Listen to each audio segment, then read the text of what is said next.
We want to take you out on the court and talk to you about the how first.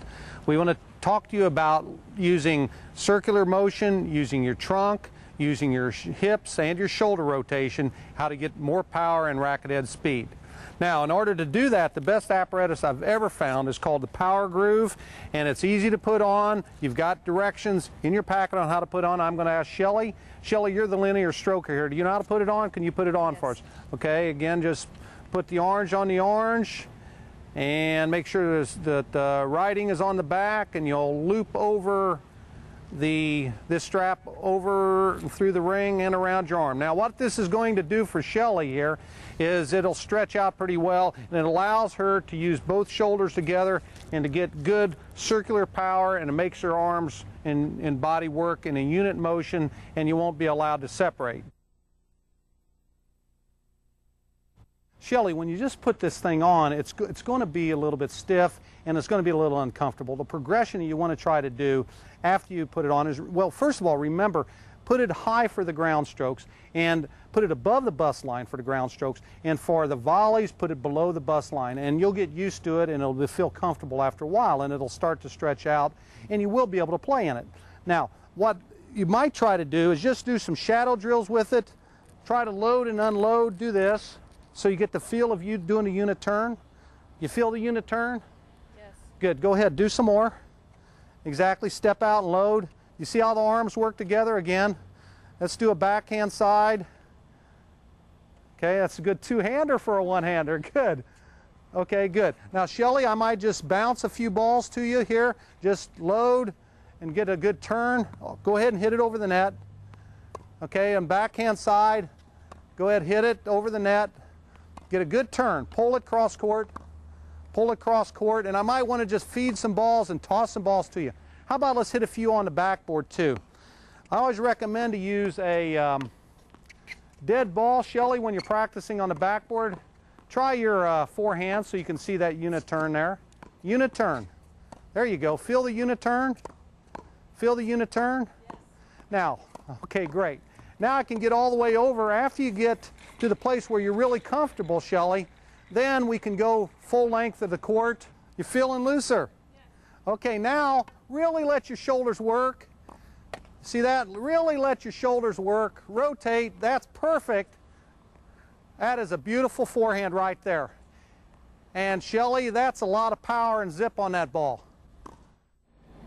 Shelly, for you to learn really good circular motion and the right leverage to get your racket head speed, we've got to really work on three things. The first thing is your step out. The first move has to be with your outside foot. Now just copy me here, and I wanted to tell you, Dennis Emery at the University of Kentucky taught me this. If he had not taught me this, I'd be in trouble today with my team. But this is the most important thing. It's called a step out.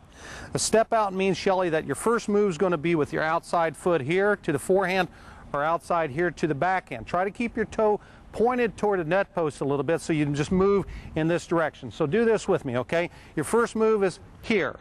Now at the same time, you're going to do a little bit of a unit turn where you look over your left shoulder. So there's your first move. Ready?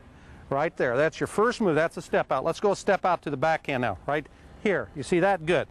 Okay, so your first move is a step out, and you get the second thing is you get a unit turn. So you want to look over. I tell the kids, Shelly, to look from Ike to Mike on their swing, so they'll look at this shoulder, and then when they finish, they're going to be over this shoulder. Okay, so here we go with the step out. So the step out is there. Okay, here we go. Ready? Here we go. Now we're going to load, and now as you hit, you're going to explode into the ball, just like that. Do you see that? Let's try it with me, Shelly, first. Okay, here we go. Ready, position. Okay, ready, step out, Ike to Mike. Here we go. Do it again. Ready, position. Okay, step out, load, explode. You're going to transfer all that power from your legs and your hips into your stroke now. Ready? Forehand side again. Ready? Load, explode. Backhand side. Ready? Load, explode. Feels a little bit unnatural on your backhand. You're a one-hander, aren't you? Right. Can you see that this is a lot easier for a two-handed backhand? For a one-handed backhand, what you're going to be doing, Shelly, is you're going to be loading, and then you're going to still be stepping into the ball like this and doing your normal stroke. But your step out is still critical. The step out, Shelly, allows you to keep your hips open to the net so that later when you play, you'll always be recovering with your hips to the net. like that, and you won't lose time. Can you see? I have a question though. For one-handed backhands, what do we do when we want to follow through? When you follow through, all right, here's what you do with the follow through. You step in with the left foot, just on a step out. You'll step into the ball, and you separate. Your left arm will come here. So now, you want us to unhook this? okay, that's a good question. About the power groove, what you can do is you can unhook this side right here, and then slip that right underneath there, and fasten it. There you go. That frees up your arm, and that'll keep you sideways. Why don't you do your one-handed backhand? Ready? Okay, step out, load, step in. How does that feel? Feels good. But the critical thing is to move your outside foot first. That'll keep your hips sideways and then be able to make you be able to recover. Now, if you were doing a two-hander, it would be much easier because your hips would normally work for that circular motion a lot better. Okay? Okay. All right, so let's try to put it all together. Let's do forehand side. Okay, ready, position, step out, load, explode. Backhand side, go ahead and do your one-hander. Ready? Load, explode, there you go. Let's move wide for the ball here, okay? Ready, let's go to the forehand side first. Ready? Step out, 1, 2, load, hit, and then recover.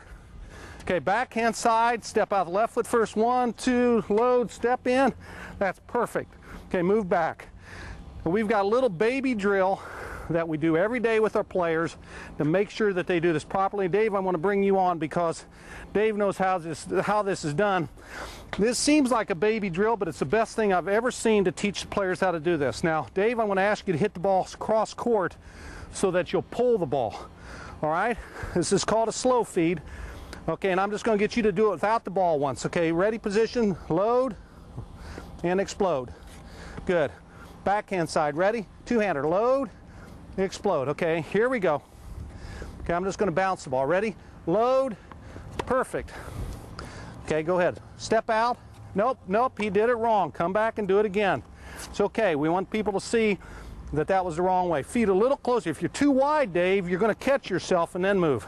Okay, always move the outside foot first. Ready? Load. Perfect. Okay, backhand side, Dave. Ready? Load. There you go. Excellent.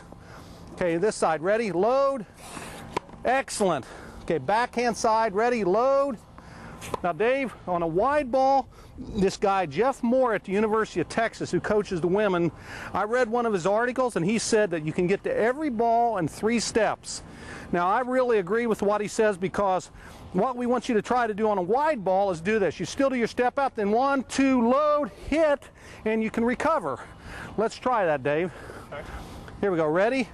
1, 2, load, hit. There you go. Recover. That's perfect. Ready? 1, 2, load, hit. Good. Okay, just 1 step, Dave. 1 step. Ready? Step out. Perfect. Okay, ready? 3 steps. Ready? 1, 2, load, hit. Go, Dave. Come on, recover. 5 steps. Go get it. Go get it. 1, 2, 3, 4, 5. Recover. Everything is coordinated off of the step out. Let's go on the backhand side. Too far apart. If your feet are too far apart, Dave, you're going to catch yourself and you'll do a crossover step. About shoulder width and do a step out first. Okay, here we go. Step out, load, hit. 3 steps, Dave. 1, 2, load, hit. There you go. 3 steps, too wide. 1, 2, 3. There you go, Dave. Come on, 3 steps this side. Ready? Go get it. 1, 2, load, hit. Okay, 1 step. Ready?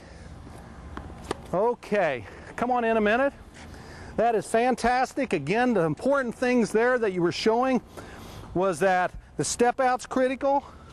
You can do everything in 1, 3, or 5 steps. Everything can be done out of that step out. Last but not least, the importance of that loading and a unit turn is critical. Shelly, do you see that? All right, now Dave, we're going to go over to the bench and we're going to work on that exercise